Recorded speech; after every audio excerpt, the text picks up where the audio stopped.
ఎన్టీఆర్ జిల్లా మైలవరం నియోజకవర్గం మైలవరంలో ఏసీబీ బృందం ట్రాప్ చేసింది. రెడ్డిగూడెం మండలం ఓబులాపురం గ్రామానికి చెందిన వ్యక్తి ఫిర్యాదు చేయగా ఏసీబీ అధికారి స్నేహిత ఆధ్వర్యంలో ప్రభుత్వ ఉద్యోగి ఏ రామకృష్ణ ఇంటిపై దాడులు నిర్వహించారు. రామకృష్ణ ఫారెస్ట్ ఆఫీసులో సెక్షన్ ఆఫీసర్గా పనిచేస్తున్నాడు. ఫిర్యాదుదారుడు ప్రభుత్వ ఉద్యోగికి 23,000 లంచం ఇస్తుండగా ట్రాప్ చేసి ఏసీబీ బృందం పట్టుకున్నారు. వేపకర్ర నరకడానికి లంచం డిమాండ్ చేశారని ఫిర్యాదు ఆరోపించారు. ఇప్పటివరకు తనిఖీలలో 1,29,000 బయటపడినట్లుగా ఏసీబీ అధికారులు తెలిపారు.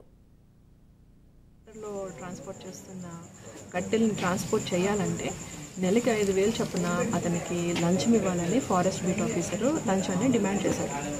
ఇలా డిమాండ్ చేసి 7 నెలలకు గాను 35,000 ఇవ్వాలని డిమాండ్ చేస్తే ఆ తర్వాత అంత ఇచ్చుకోలేనని తగ్గించమని అడిగినందుకు 23,000కి తగ్గించి 23,000 ఒకేసారి లంచం పే చేయాలని డిమాండ్ చేశారండి.